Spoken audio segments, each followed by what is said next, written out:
क्या तहरीक इंसाफ और इस्टेब्लिशमेंट के बीच जो एक टसल है, कशीदगी है जो नज़र आ रही है, इसको दूर करने के लिए आपस में मुज़ाकरात करने चाहिए? आप भी तो जलमबाजों से मिलते रहे, अगर इमरान खान मिल ले तो कोई हर्ज तो नहीं है? मिले ना, मैं मिलता नहीं रहा, मेरी सिर्फ एक मीटिंग हुई है उनके साथ। नहीं, आपने कहा ना इसमें कोई हर्ज नहीं है। बिल्कुल मिले ना, किसने रोका है? वो तो दोबारा आप मिलना होगा, फिर मिल लेंगे आप। अभी बतौर कन्वीनर अवाम पाकिस्तान पार्टी भी आप मिले होंगे। किसको? जनरल आसिम मनीर जो हैं, मैं किसी को नहीं मिला। क्यों नहीं मिले? जरूरत नहीं है, मेरा कोई ताल्लुक नहीं है इस मामले से। अच्छा, पहले तो चलो और बात, मुझे अगर कोई मशवरा करना चाहे तो मैं बिल्कुल पब्लिकली जाके मिलने पे आपके ख्याल में अगर मुझे मेरे साथ कोई ऐसी चीज़ है, मेरे पास नॉलेज है जिसको मुल्क को फ़ायदा मिल सकता है, मुझे प्राइम मिनिस्टर साहब बुला लें, उनको भी मिल लूंगा, जो बुला लें मिल लूंगा, जो भी फ़ायदा उठाना। हमारा पाकिस्तानी तो है ना, मेरी सिटीजनशिप तो ख़त्म नहीं हुई ना। नहीं बिल्कुल वो तो नहीं वापस लिया आपने। सर ये बताए ना कि एस्टैब्लिशमेंट और पीटीआई के दरमियान राब्ते होने चाहिए, मुज़ाकरात होने चाहिए। सर एस्टेब्लिशमेंट जाने और पीटीआई जाने, बतौर एक सियासतदान आपके ख्याल में मौजूदा हालात के अंदर ये इस बात? देखिए, अगर वो फरीक हैं एक दूसरे के तो बिल्कुल बैठकर ये मामला तय होगा, लेकिन ये मामलात अगर आपने तय करने हैं इसको एक बड़े प्लेटफॉर्म पर तय करें। आज ये बात तो दुरुस्त है ना कि आपस में फरीक बन गए ना, एस्टेब्लिशमेंट और पीटीआई फरीक हैं, ये बात तो हम सब मानते हैं ना। आप रोज़ अखबार बात भरे होते हैं, आज ही वो ये कह गया तो ये कह गया। आज एक ज़रूरत मुल्क की भी है, यहाँ एक मुल्क भी है बदकिस्मती से, यहाँ सिर्फ फौज नहीं है या पीटीआई नहीं है, पीएमएलएन, एक मुल्क भी है, 24 करोड़ अवाम पाकिस्तान पार्टी भी है, 24 करोड़ लोग भी है। अवाम पाकिस्तान पार्टी कुछ नहीं मानते, हम अभी तक फ्री नहीं बने, हमें रहने दें। तो अब इशू ये है कि मुल्क कैसे चलेगा, आप वो रास्ता ढूंढें अपने। आप बताएं ना, आपके नजदीक क्या? मैंने आपको 100 दफ़ा बता चुका हूँ, आपको पहले भी बता चुका हूँ, एक टेबल पर बैठना पड़ेगा, कोई और चॉइस नहीं है। ये टेबल जो है जेएचक्यू का होगा या इधर पार्लियामेंट? मैं अवाम पाकिस्तान मुहैया करेगी, अवाम पाकिस्तान आप बुला रहे हैं सोच से? टेबल जिसका भी हो, आपकी सोच से जुडिशरी नहीं, मेरा ये काम भी नहीं है और ना मेरा वो, उसमें फौज के नुमाइंदे भी होंगे, फौज के सरबराह, जुडिशरी के सरबराह, 5 मेजर पार्टीज के सरबराह। अच्छा, ये बैठे आगे के रास्ते का तयन करें, इसमें कोई कॉन्स्टिट्यूशनल बार नहीं है। अच्छा। आज मुल्क के गैर मामूली हालात हैं, आपको हल भी गैर मामूली मिलेगा।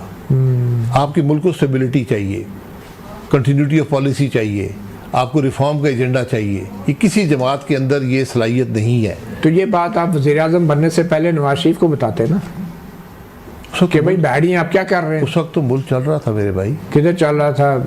आप कैसे आए फिर? जिस तरीके से चल रहा था, किसने तोड़ा, क्यों तोड़ा? मियां साहब आज तक सवाल कर रहे हैं, परसों भी उन्होंने सवाल किया, पिछले हफ्ते भी सवाल किया, मुझे क्यों निकाला?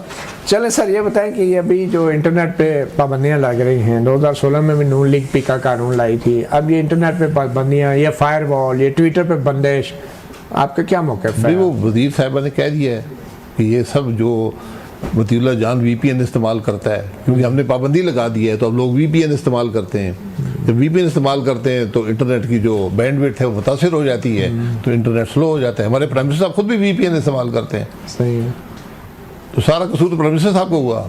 ये तो हुकूमत ही VPN वाली तो आपके ख्याल में ये दुरुस्त है या गलत है? क्या बात? अवाम पाकिस्तान क्या सोचते हैं इस बारे में? अवाम पाकिस्तान के अवाम क्या सोच रहे हैं ये पता करें पहले।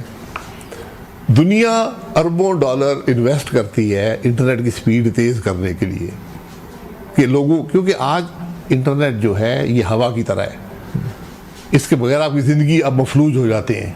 ऑक्सीजन, हर चीज़ आज इस पे चलती है। सही, आज आप अपनी पूरी ज़िंदगी गुजार सकते हैं इस छोटी सी डिवाइस पर, लेकिन इसको चाहिए स्पीड। जितना आप स्लो करेंगे इतना आपकी इकॉनमी मुतासिर होगी। तो ये बात किसको समझ नहीं आ रही?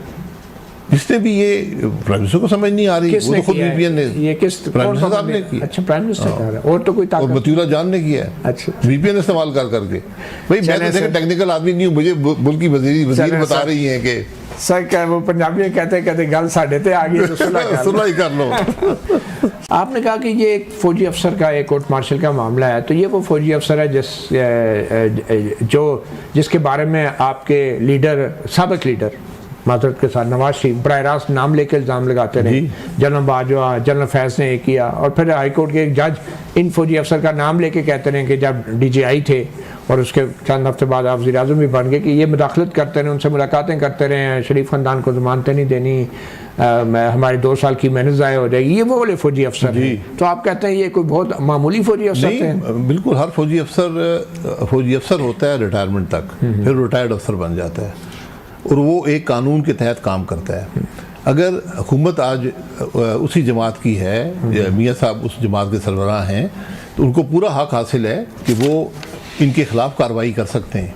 होनी चाहिए कि नहीं, ये बताएं ना। अगर उनके पास ये एविडेंस है, एविडेंस बेस्ड कार्रवाई होती है। आपके पास कोई एविडेंस नहीं है कि मेरे पास सियासत की है या सियासत में इंजीनियरिंग की है? मैं तो हुकूमत में नहीं हूं ना।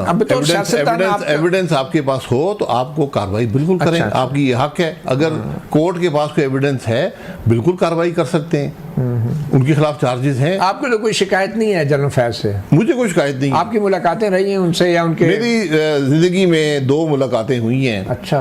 एक जब जनरल बाजवा साहब से हम 3 लोग उनकी ख्वाहिश पर उनसे मुलाकात की थी 2018 में। कौन कौन थे सर? ख्वाजा आसिफ साहब थे, मैं था और मिफ्ता इस्माइल साहब थे। अच्छा।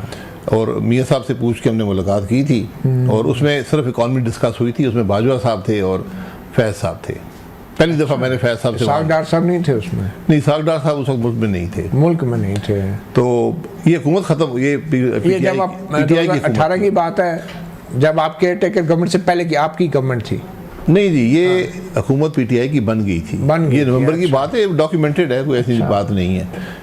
और उसके बाद एक पार्लियामेंट्री जो कोई वो हो रहे थे। उस मीटिंग में क्या बात हुई थी? इकॉनमी पे, सिर्फ इकॉनमी पे उन्होंने कहा, बाजवा साहब ने, कि ये मुझे ये तशवीश है, ये मसाइल हैं, क्या होगा।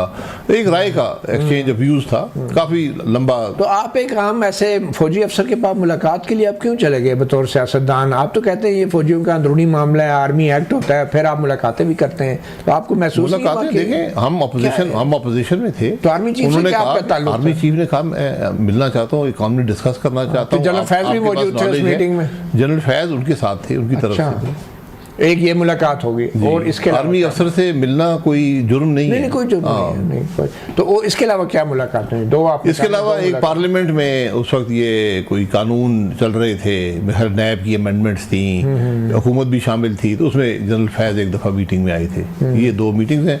उसके बाद पिछले 4-6 महीने में 2-3 शादियों में मुलाकात हुई है। अच्छा। तो ये जो आप फौज के अफसरान से मईशत के बारे में बहस करने गए या गुफ्तगू करने गए या तबादला ख्याल करने गए, तो फौज के जो अफसरान हैं इनका मईशत से क्या लेना देना? इनकी क्या एक्सपर्टीज़ है? आप जैसा आदमी जिसका एक बड़ा एक्सपीरियंस है, वो भी इनके नहीं, वो भी उनका भी अपने किस कैपेसिटी में वो आपसे कैपेसिटी में, फौज भी इस मुल्क का हिस्सा है। अच्छा। उनके पास भी अपने इकोनॉमिक विंग्स हैं, वो देखते हैं मुल्क की इकॉनमी कहाँ जा रही है। उनका क्योंकि इकॉनमी उनका हिस्सा होता है, उनको बजट इकॉनमी वहीं से आता है। अच्छा। वो नज़र रखते हैं, वो अपनी कोशिश करते हैं, उसमें अपनी इनपुट भी देते हैं और ये बातें NSC के टेबल पर डिस्कस होती हैं। अच्छा। इसका फॉर्मल एक चैनल वो NSC किसी मकसद के लिए बनी हुई है ना? इसी मकसद के लिए कि वो इस मकसद के लिए कि आर्मी चीफ अपोजिशन लीडरों से मुलाकातें करें, बुला के उनसे डिस्कशन करें। अपोजिशन लीडर से बिल्कुल क्या ये सियासी सरगर्मी नहीं है? नहीं, क्या ये ओथ की खिलाफवर्जी नहीं है आपकी भी और आर्मी चीफ की भी? जी, हमको छुप कर तो नहीं गए थे ना।